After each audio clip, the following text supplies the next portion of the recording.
तो वियतनामी वॉर के समय में वियतनामी सोल्जर्स ने शकरकंद खाए थे और हम लोग भी इंडिया के बाहर शकरकंद खा रहे हैं हो ची मिन्ह सिटी में। हम लोग हो ची टनल के मेन एरिया में आ गए हैं और मेथू आते से फायरिंग चालू कर दी है। ये गन है या तो फेंकने वाला है, जो भी इंस्ट्रूमेंट है, इससे आके पता नहीं उसने वॉर चालू कर दी। तुमने अलग हो जाओ पीछे, वॉर खत्म हो गई वियतनामी वॉर। तो वियतनामी वॉर के समय ये टनल बनाई गई थी। वियतनाम के जो सोल्जर थे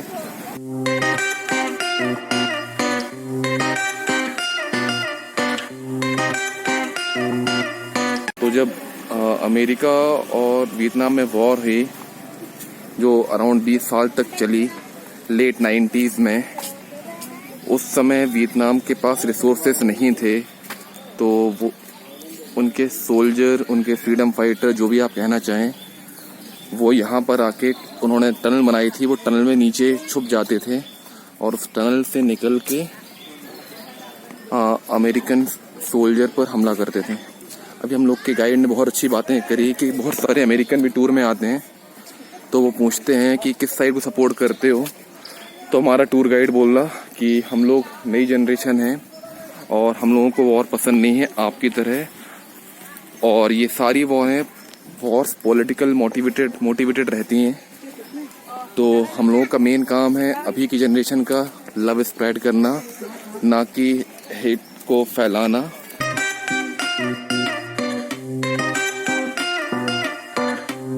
हम लोग हेट नहीं करते उनसे, इन सेम वे वो हम लोगों से हेट नहीं करते। वो सबसे ज़्यादा टूरिस्ट जो हम लोग की कंट्री में आते हैं और इस प्लेस को एक्सप्लोर करते हैं। ये हमारा टूर ग्रुप है। गाइड, हम लोग का हाफ डे टूर है,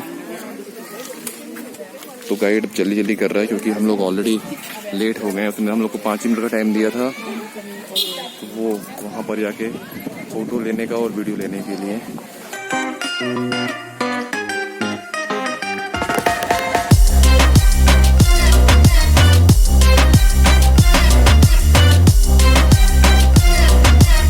गाइड ने सबकी टिकट ले ली है और एक एक स्टिकर हर एक बंदे और बंदी की शर्ट पे लगा रहे हैं। ये टनल का पूरा एरिया है।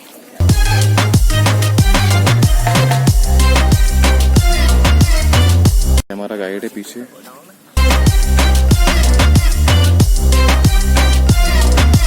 इसका वियतनामी नाम कुछ बड़ा सा है, तो इसने अपने आप को जेटली बोला कि हमें इसको हम लोग जेटली के नाम से बुला सकते हैं।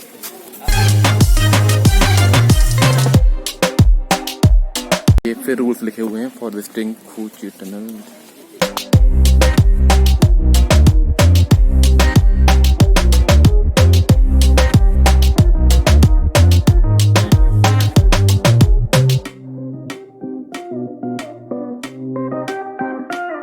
You can see the small hill like this one or that one. You can see that they all air ventilations. Look like an ant hill or termite. Yeah. In the war, the Viet Cong, they dug the tunnels. After digging the tunnel, they got the soil and they used them to camouflage the air ventilation. Yeah. So in the war, when the US soldiers came here, they couldn't see the air ventilations. They used the dogs to show them. The dog, they could smell and they show them. The Viet Cong killed the dogs by the guns. But there was a problem because when you shoot, the people could hear it and they could see you. So the Viet Cong, they tried another way. They used the traps, we called booby traps, to kill the US soldiers. And from the dead bodies, they took the uniforms, they cut them and they left them around here. The dogs, when they came here and they smell it, what would happen? They skip it. That's similar to the smell from the human on their boss. So they skip it. The Viet Cong tricked the dogs like that. Later I will show you the traps. You can try it.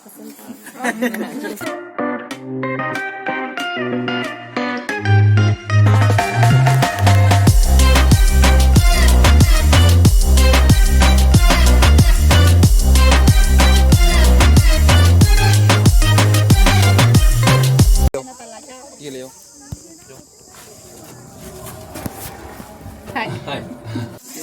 मेधू आ गई। मेधू कैसा लगा, कैसा experience है? मस्त नीचे वो भी है चमगादड़. To cover the body, to protect the body from the insects, the bugs in the tunnels, and the scarf. They use it to cover the faces. For what? Sometimes the US soldiers they could find the entrance of the tunnel. They try to kill the Viet Cong by gas or chemical toxic. In that cases, Viet Cong could cover the faces and they could escape to the river.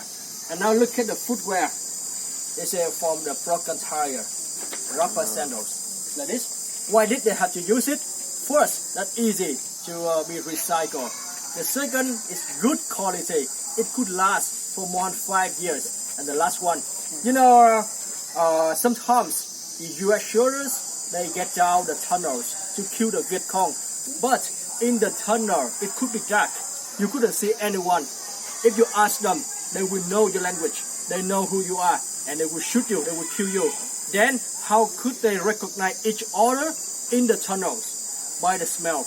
When the US soldiers they move to the jungle, they use the shoes, the big shoes, and when they get down the tunnels, the shoes, the footwear could be strong smell, stinky.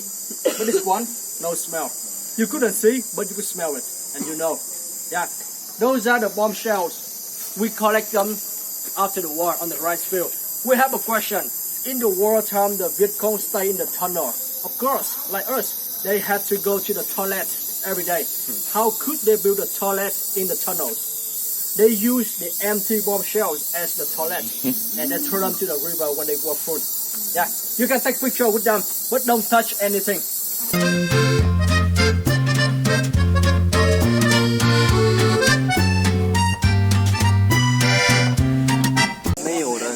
हो जाएगा. This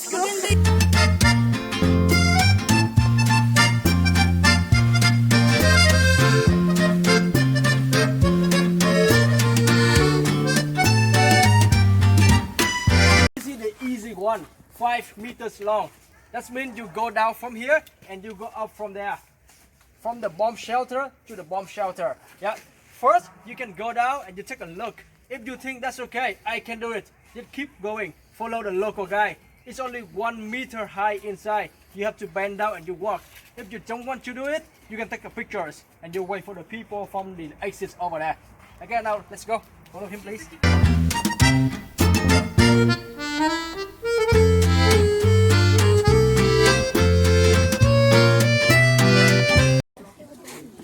ये मैं और मेधू और सारा group ये बड़ी tunnel है, इसमें सब एंटर कर सकते हैं. ये अभी बनाई हुई है, इसमें ये 1 मीटर वाइड है entrance. Oh, how long is that?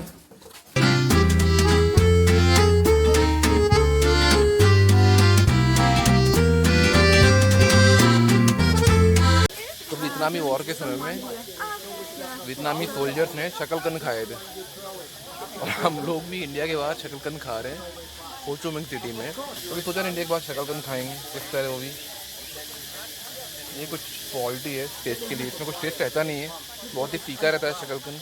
तो ये कुछ टेस्ट बन जाए, मे बी सॉल्ट का टेस्ट आ रहा है. वियतनामी सोल्जर जो अंडरग्राउंड रहते थे वियतनामी वॉर के समय में, वो लोग जो खाया करते थे वही हम लोग को खाने के लिए ऑफर हो रहा है. यहाँ पर ये बंदी हम लोगों को दे रही है वो. What do you call it? What is that? What do you call This it? one the tapioca. Tapioca. Yeah, to look like the sweet potato. Okay, ये tapioca है, इसको स्वीट पोटैटो की तरह लगता है.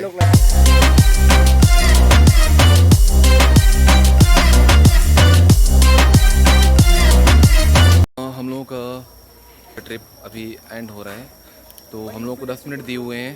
पीछे आप जो मेरे देख रहे हैं वो एक छोटा सा शॉप सेंटर है जहाँ पर आप शर्ट्स वगैरह ले सकते हैं, यहाँ के रबर की स्लीपर ले सकते हैं जो यहाँ के सोल्जर्स ने वियतनामी वॉर के समय पहनी थी. इसके बाद बाहर निकल के हम लोग की कैब वेट कर रही है, मैं मेधू का वेट कर रहा हूँ, वो अभी आ रही है. तो ओवरऑल एक्सपीरियंस बहुत ही अच्छा रहा. तो भी हम लोग थोड़े लेट हो गए थे, लेकिन हम लोग का गाइड बहुत ही ज़्यादा पोलाइट, बहुत ही ज़्यादा नॉलेजेबल, उसको चीज़ें पता थी और वो एक्सप्लेन बहुत डिसेंट तरीके से कर रहा था. उसने सारी चीज़ें अच्छे से एक्सप्लेन करी हम लोगों को, सारी चीज़ें घुमाई. ओवरऑल अच्छा एक्सपीरियंस था.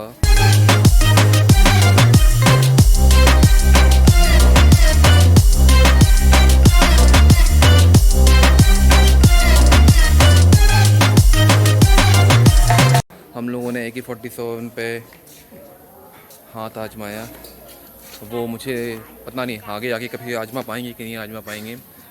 लेकिन वो एक बहुत ही यूनिक एक्सपीरियंस था गन को अपने हाथ से चलाना। थोड़ा एक्सपेंसिव था, पर once in a lifetime experience के लिए आप इतना पे कर सकते हो। और वो मैंने और मेधु ने 5 शॉट्स डिवाइड कर लिए थे, तो इट वेंट परफेक्ट। फिर हम लोग कोची टनल पे आए। कोची टनल में हम लोग एक बंकर से दूसरे बंकर, टोटल 3 बंकर थे। 3 बंकर में से हम लोग 2 बंकर के अंदर गए। तीसरे बंकर में जाने कुछ स्पेशल नहीं था, तो हम लोगों ने सोचा कि उस टाइम को सही से यूज़ करके थोड़ा रेस्ट कर लेते हैं, क्योंकि यहाँ पे अभी बहुत गर्मी है। ड्राइवर वेट कर रहा है, टूर गाइड, उसने 12:45 का बोला था और अभी मेरे हिसाब से 12:50 हो रहा है। तो हम लोग निकलते हैं। मैंने चलो चलें। मेधु भी आ गई। बाहर निकल के हम लोग अपनी बस में बैठ के वापस हो ची मिन्ह सिटी आएंगे। पहले हम लोग एक लोकल मार्केट में उतरेंगे, जहाँ से हम लोग को कुछ USD कन्वर्ट कराना है। हम लोग ने सारे INR वियतनामी डोंग में चेंज करा लिए थे अभी भी, लेकिन हम लोगों को लगा कि कुछ और पैसे हम लोग को चाहिए रहेंगे, क्योंकि हम लोग परसों मॉर्निंग तक है, कल शाम तक हम लोग का पूरा टूर रहेगा। परसों अर्ली मॉर्निंग हम लोगों की बस है सीम रिप कम्बोडिया के लिए। ह्यूमिडिटी नहीं है, पर गर्मी है यहाँ पर, गर्मी बहुत ही ज़्यादा है। तो अगर कोई बंदा आता है तो इस गर्मी के समय में आते हो आप लोग, तो पानी वगैरह आप लेके चलो। बाहर आके एक चीज़ सबसे इम्पॉर्टेंट रहती है कि आपको पानी का भी पे करना पड़ता है, और पानी भी यहाँ पर I would say it's expensive. अगर आप 5 लीटर या 6 लीटर का कैन लेते हैं और उसमें से आप फिल करते रहते हैं अपनी बॉटल, रूम से भर के ले जाते हैं या होटल से भर के ले जाते हैं, तो वो कैन आएगा अराउंड 23,000 वियतनामी डोंग टू 29,000 वियतनामी डोंग, $1 से $1.5 अराउंड। अगर आप यहाँ पर किसी इस तरह की शॉप्स पर टूरिस्ट डेस्टिनेशन में आप जाके पानी लेते हैं तो वो एक्सपेंसिव आएगा। वो ½ लीटर का 10,000 डोंग से स्टार्ट होके आई डोंट थिंक कोई लिमिट भी है उसकी कब तक जाएगा, 30,000 to 40,000 बहुत इजीली मिलेगा आपको ये ½ लीटर की। 1 लीटर की शायद ही मिले। तो उसी के साथ हम लोग के टूर के सारे बंदे आ गए। मैं अपनी बस में जाके बैठता हूँ। और अभी जैसे स्कैम होने वाला था मेरे साथ, पीछे एक बंदे ने मेरे शूज़ की तरफ पॉइंट आउट करके बोला कि तुम्हारे शूज़ गंदे हैं। उसको पता नहीं कि मैं आने के पहले क्लीन करा के आया था मैं उसको। और ये मैंने स्कैम ऑनलाइन खूब देखे हुए हैं। अगर आप लोगों को वीडियो पसंद आया तो फट से लाइक बटन को दबा दीजिए, चैनल को सब्सक्राइब कर दीजिए और कुछ कमेंट डाल दीजिए। आप लोगों का लव और सपोर्ट मुझे एनकरेज करेगा और अच्छी वीडियोस बनाने के लिए, सिर्फ आपके लिए। चलो sayonara. Baby, si se nos da, será lo que será.